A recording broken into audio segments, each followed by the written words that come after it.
Bonjour, je suis Nicolas, créateur du site utilisersonmac.com.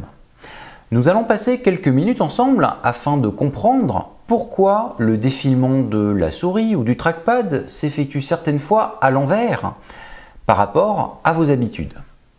Nous nous occuperons dans un premier temps d'analyser le pourquoi de ce constat, puis nous terminerons par les paramétrages que propose OS X. Pour commencer, si je parle des habitudes des utilisateurs d'ordinateurs, cela veut dire que pendant très longtemps, le défilement a fonctionné de la même façon, et donc qu'ils s'y sont habitués. Pour se souvenir de celui-ci, j'ai ressorti ma Mighty Mouse. Enfin maintenant, ça s'appelle une Apple Mouse. Cette souris, sortie en 2005 et toujours disponible à la vente, est la première souris d'Apple à posséder une molette physique. Par molette, je vais en fait parler d'une petite bille permettant d'aller bien sûr en haut et en bas, mais également sur les côtés.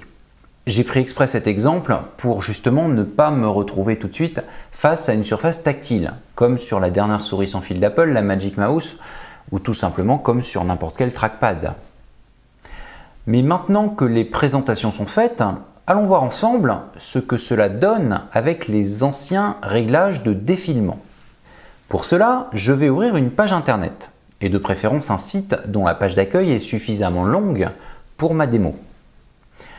Alors comment cela se passait-il il y a quelques années, avec le seul réglage possible sur les ordinateurs?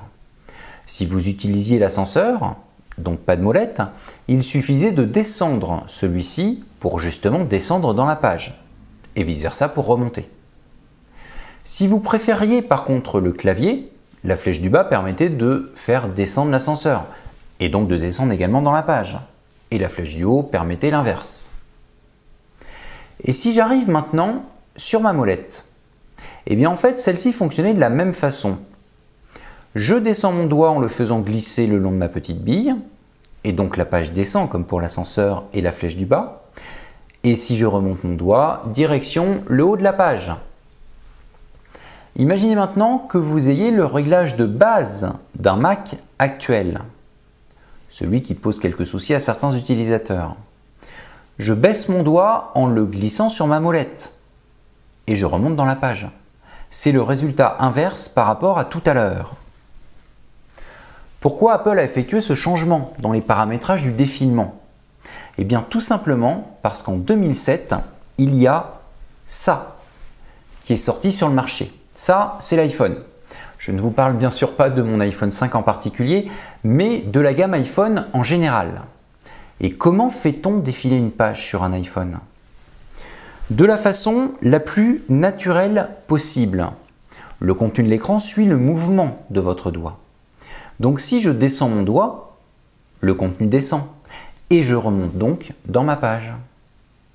Alors que si je remonte mon doigt, vous l'avez déjà deviné, je descends dans la page. Et oui, Apple a tout simplement intégré un réglage au sein du système Mac. Maintenant, je vous rassure, vous n'êtes pas obligé d'y passer. Tout cela se paramètre bien entendu dans les préférences système. Allons d'ailleurs y faire un tour. Donc, menu pomme, préférences système. Ce réglage peut s'effectuer soit dans souris, soit dans trackpad. Pour la souris, je vois sens du défilement naturel et cette case est cochée. Il s'agit du nouveau réglage. Si je veux revenir à l'ancien, je décoche. En passant, comme vous pouvez le constater, Apple utilise le terme naturel pour définir ce nouveau sens popularisé par l'iPhone. Et effectivement, pour le coup, ils n'ont pas tort, car la majorité des utilisateurs étant sur des portables, c'est le trackpad qui est le dispositif de pointage le plus utilisé. Et un trackpad est une surface tactile. Donc une fois que l'on est habitué à un smartphone, il est tout à fait naturel de fonctionner comme sur cette vidéo qu'Apple a intégrée dans ses réglages. Vous noterez également au passage que si vous modifiez le paramétrage du trackpad, celui de la souris s'ajustera de lui-même. Pareil si c'est celui de la souris que vous changez. Vous retrouverez cette modification dans les réglages du trackpad.